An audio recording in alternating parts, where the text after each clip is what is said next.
Hi, and welcome to The Leader's Edge. Today, we are talking about when the ground shifts, leadership lessons from shock events. And I don't know about you, but for me, I mean, shock events, it happens. We don't know it's happening. It just comes upon, and we have to respond or react. We choose.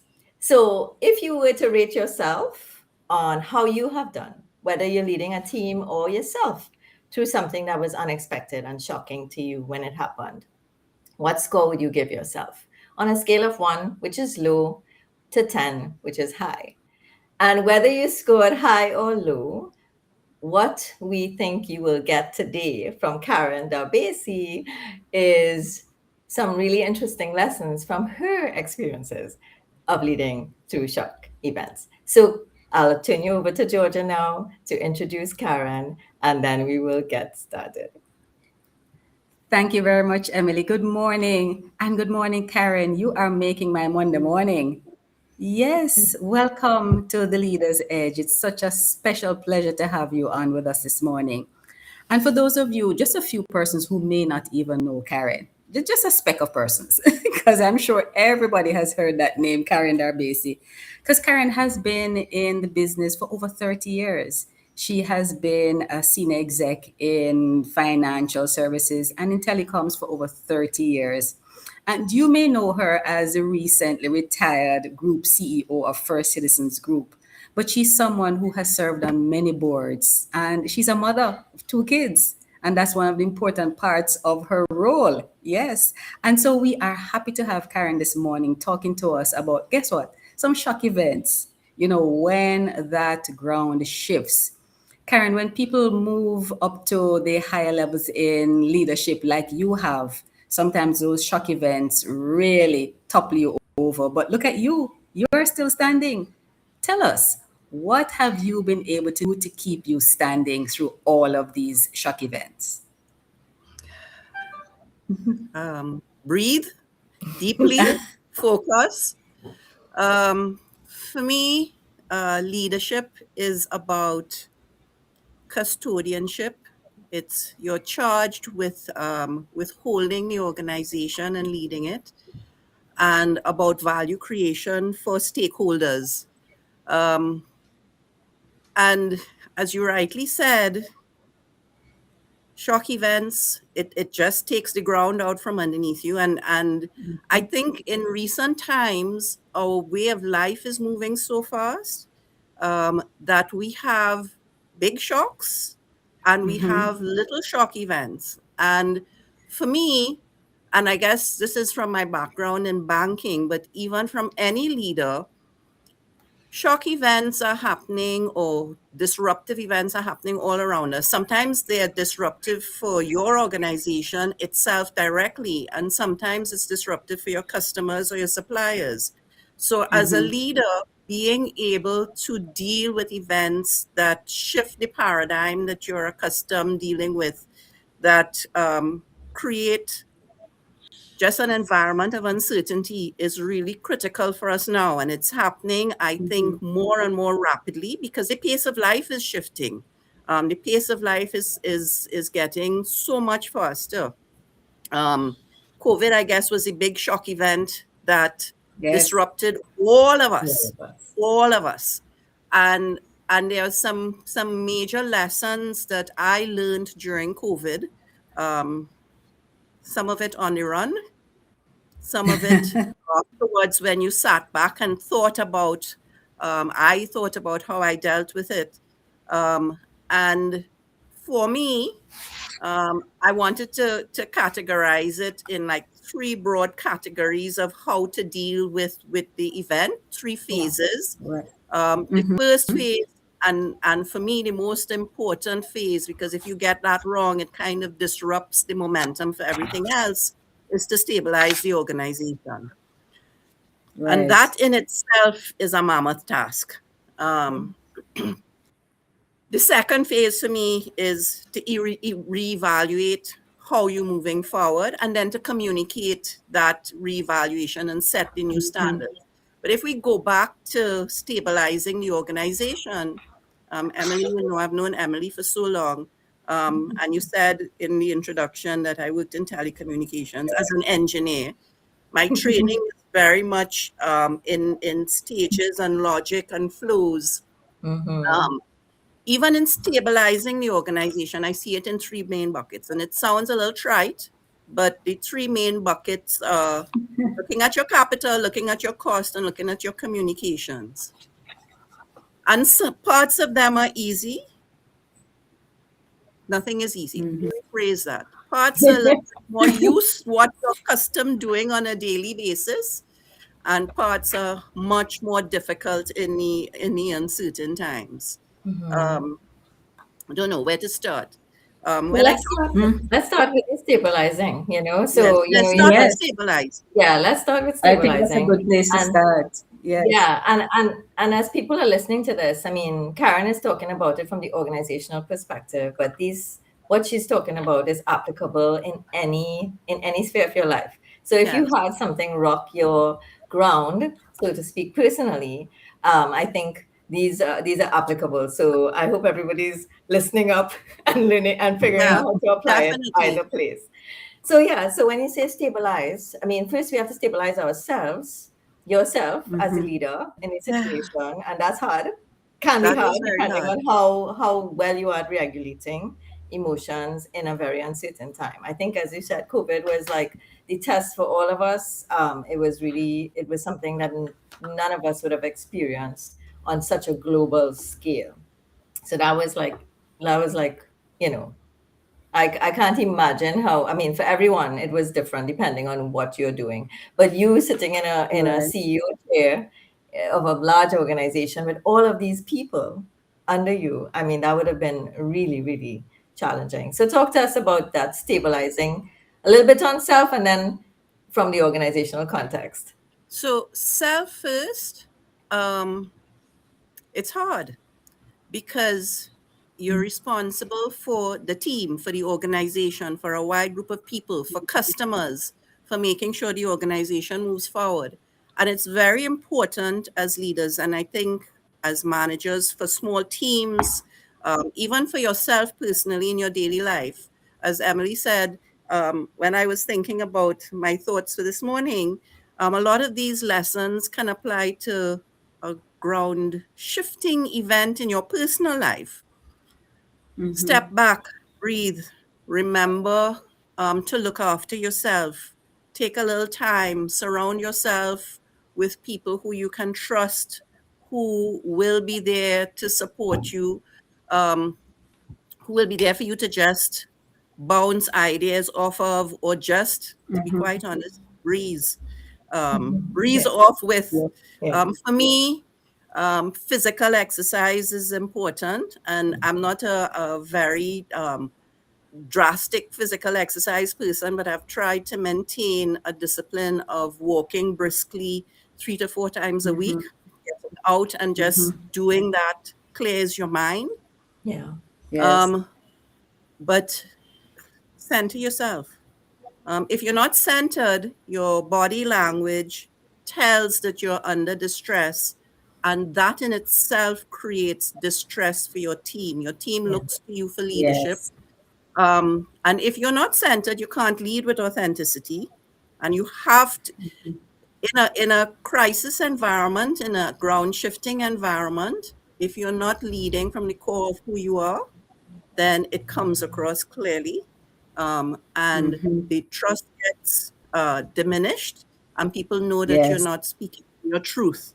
So look after yourself. It's hard because you're being pulled in so Mm-hmm. many directions all the time. It's energy depleting, Yes.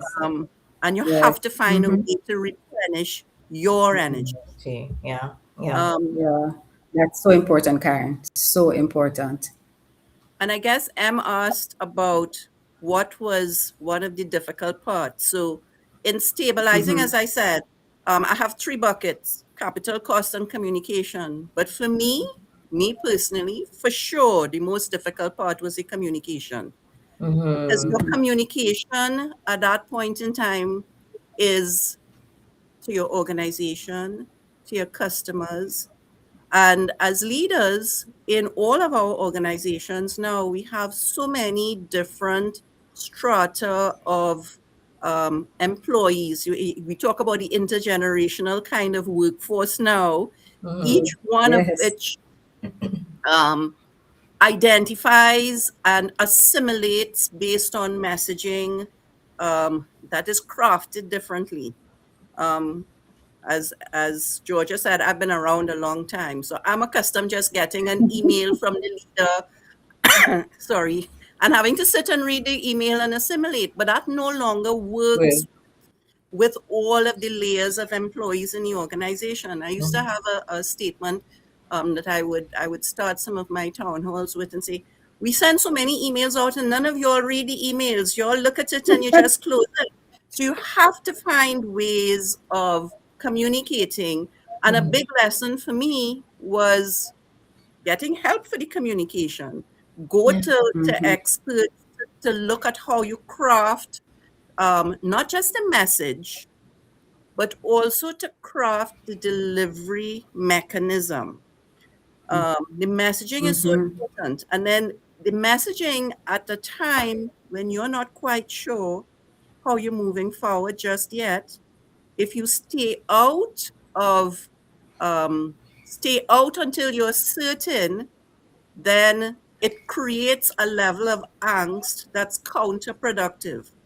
So you're trying to message to multiple stakeholders. Certainly, at that point in time, your people, your staff is a very important stakeholder because you want them settled and certain about the organization's path.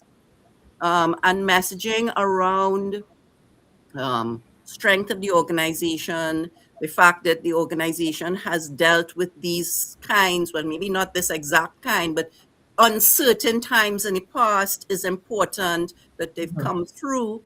So it's timing, Yes. authenticity, as well as the mechanism of communication and the message, because the message is going to change as well. In uncertain times, Yeah. as more data comes to the fore, things may shift. Yeah. And you don't want to communicate something that is so rigid that it does not allow you to pivot, because then the Right. pivoting itself, if the message was too defined, the pivoting itself creates uncertainty in the leadership team as to where exactly the organization is going. It's just so when I said that's the most difficult part, for me, generally, communication during the time of uncertainty, crafting the message, the timing of the message, and the different stakeholders is genuinely one of the most difficult lessons to learn and to handle during times of uncertainty. Yeah, and Karen, you're not alone because we've spoken to many leaders, and communication is one of the most challenging things for them. So you're not alone. So we see the importance of Yeah. communication. But Emily, Yeah. you remember when she talked about capital and costs, and we can Hmm. see it fully in the organization, Karen. But in your personal life, you say you had to look at Mm-hmm, capital and cost as well when you mm-hmm, faced mm-hmm. personal Yes, shocks. Talk to us yes. about how capital relates to you personally and how cost relates to you personally. Well, you think about capital, that it's this just big highfalutin kind of term, but what capital is really your savings or your cash flow, right? So when you go through a personal event that shifts your status quo, that shifts what you've been accustomed to.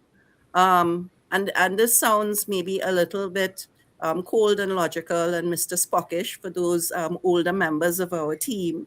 But step back and look at your savings, and then look at what you need to do with that capital. I'm a spreadsheet girl. So Numbers. it doesn't have to be a spreadsheet. Lay it out on a piece of paper and look at what your capital position is, what your equity position is, and then look at your costs. What is your cost? Your cost is your budget, what you need to run to live the life that the minimum standard that you want to set for yourself as an individual. So capital, the communication may not be as important because your stakeholder group may be just your family. But it still is important to let your family know. But capital, look at your savings, look at your accumulation, look at what your inflows are, what your income may be still, what it's reduced to. Look at your costs and look at how the difference between your inflow and your cost, your income and your costs, will deplete your savings over time. And then, if necessary, you have to make tweaks, right? Sometimes it's Yes. not as easy to make tweaks on your income, because the income tends to be a part of your financials that take a longer time to get a shift in, but you may have to Yes. make tweaks in costs to see how the difference between your income and your costs can deplete your capital or your savings less quickly. So you're very Yes. correct. And that exact same analysis is what you do in an organization as well. You look at your revenue, you look at your costs, and you try to make sure your fixed costs like salaries and utilities and those sorts of things, and just your raw material costs to continue to deliver products, those remain fairly certain, but sometimes you have to look at your variable costs, or in the case of a Yes. person, your discretionary spend, um, Yes. see how you can manage those down a little bit so that you don't deplete your capital or your savings until it can start being replenished. So you're very correct. The lessons that apply, or I think the lessons that apply and that I learned um, in managing through difficult times and times when the paradigm shifted can translate to managing in your personal life when things shift and are no longer quite the same. Yeah, yeah. Yes, yes. And the And we want fancy to make way, our listeners, sorry, go just to ahead. make sure our listeners understand what some of those shock events that they're going through. So they may have lost their job, they may have retired, they may have just recently been divorced. So these are some of the shock events that you use the lessons that Karen is talking about. Yes, yes, Emily. Yes, yes. And I was going to say, and the tweaks that she mentioned, the fancy word for that is to reevaluate your strategies, right? Correct. So Yes, whether it's personal or in business, you're looking at what are you planning to do? Is it possible now? Correct. Should it be changed or delayed to a later date and whatnot? And I really appreciate Karen's mentioning the communication challenges because while she, as a leader, talked about how she stabilized herself. The idea is not, well, we individuals within an organization ought to be doing something similar, but we are all in a different stage of how we are adapting to the change. And of course, from a leadership standpoint, there is a little bit more autonomy because again, there's a sense of you are making that decision or partly responsible for making the decision and the direction. Whereas the people in the organization, they are the takers of the information. So therefore, whenever something else shifts, and it causes another ripple effect, as you mentioned. Because oh, I thought we were going this way, and I bought onto this one, and now we have to shift this way, and it's really allowing I guess the sensitivity, the time in terms of, and the empathy from a leadership standpoint to recognize that people need some time to allow themselves to get there, but not too much time because we have to get there, yes, So it's not yes. balancing. It's so many moving parts, in terms of being able to steady the ship. And I really think, as leaders, we probably discount or not recognize as maybe individuals looking at leaders. Sometimes we tend to be so hard on people in leadership, and that's okay because that is their role. That's a But it's job. also also I think important for us to have some empathy for them, in Yes. terms of We're what going through it as they're going well. through while they're trying to help us get through it together. So Yes, I just yeah, and want to, and you know, if you equate that to the family situation too, the children, part of the family, with you going through a change, a transition, for them to understand, okay, we may have to cut back on some expenses, we may have to move from this house. How do we communicate that with them? So, Karen, you've put it so perfectly how your framework on capital, cost, and communication cuts right across your personal life and your professional life. So if anyone who's listening now or they're going to catch it on the replay, tell them one thing that you want them to remember from having this conversation. What do you want them to do or remember? Uh, Self care is important. Centering yourself as an individual is important because without that center and core being strong, your ability to help others, whether the others be your family as an individual or help the organization, is not there. Don't be afraid to ask for help. Um, Leaders, as heads of teams, as maybe just project leaders, listen to others. I'm been accused very often of not being a good listener, but I go back and I do assimilate and think often and every day about what I've done. Think, listen, um, but remember, for you to be a good leader, you have to be good to yourself first. Otherwise, you're no good to anybody else. Anybody else? There's lots of lessons, and leadership is very. You lead as a person first, and then you lead others. Nice. That was classroom, folks. Lessons. I hope you had your notebooks out, your pen and your pencil to write down these leadership lessons. But in case you didn't catch it, you can always get us on the replay. Emily, it's your job now to wrap this chat.